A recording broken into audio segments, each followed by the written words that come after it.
Yo, what is going on, gamers? It's your boy Poontang here.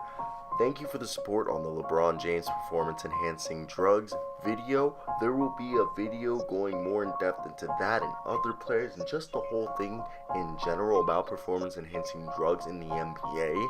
In the future, just gotta do research, just have life hitting me right now. But with that being said, today I have a very special video about a coach who is super underrated and is the dark horse to be the best coaching hiring this NBA offseason.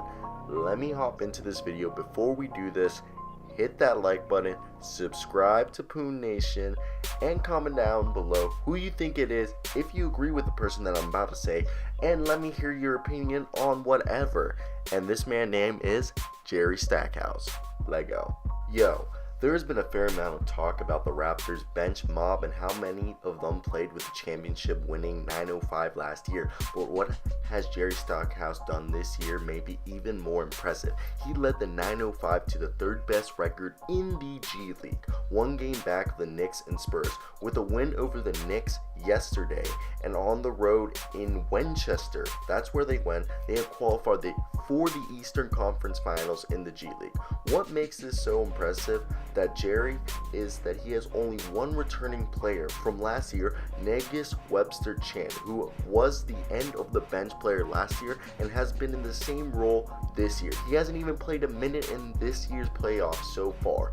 They finished with first in defensive rating, first in rebounding percentage, first in opponent field goal percentage, first in opponent points in the paint despite being below average in blocks. You get the point.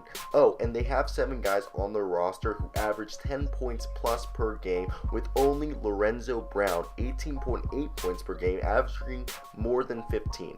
Coaching in the minor league is always tough because your best players get taken away and you have to roll on with it. But for a coach to lose his entire team and come back to at least make the Eastern Conference Final of the league, and they just knocked off the first seeded team in their conference. If he isn't coaching in the NBA next year, something has gone wrong. With all that being said, I think I've proven my point why Jerry Stackhouse is the dark horse to be the best NBA coach hiring this offseason. Okay, let's talk about some teams that could take him. Phoenix Suns. This guy is such a good development coach that it's ridiculous. He's developed literally the whole Raptors bench. Okay, he's been developing players, and I think honestly, if he goes to Phoenix, he will become such a good replacement for Earl Watson and the current intern coach. I feel like he'd be able to develop all these players, be able to take Devin Booker to the next level. Another guy, Milwaukee. He might be the guy. He might just be a development coach, so you might have to go to a team that's rebuilding. That's why I say the Phoenix Suns is really good. He just get all those players developed, and then they have another guy come in after a while. Unless he might be able to take them over that hump, which I hope he does, because he's been able to show that in the G League.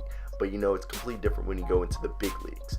But now with the Bucks, they need a coach. That's why this is because they need a coach. Their guys are developed. They need a coach like the Warriors had that takes them over the hump. Not a coach that keeps developing them.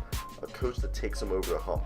A good coach for Stackhouse, or team in this case, would be like the Suns, the Grizzlies. They need a guy. Come on, but they got an older team and they need a win now. So I can see where they're coming from, where they wouldn't go for them. They got to go in a different direction and try to win now because it's a smaller market. That makes sense. But if they're trying to develop guys and go through the draft, he would be a great guy. The Knicks, Porzingis and Frankie. Oh my God. Maybe get Tim Hardaway there and get him even better. If Frank Vogel gets fired, which I think Frank Vogel's been a little bit weird, sketchy, kind of sus this season, I think Orlando would be perfect, beyond perfect. The most ideal situation would be Orlando or the Suns, maybe the Hornets or the Hawks if they open up, the Clippers. Really any of these teams would be great for this man. But that's about it, guys. I hope you guys really did enjoy this. Hit that like button, subscribe. As always, guys, I hope you guys have a great day, because I know I will. Till next time, guys, peace out.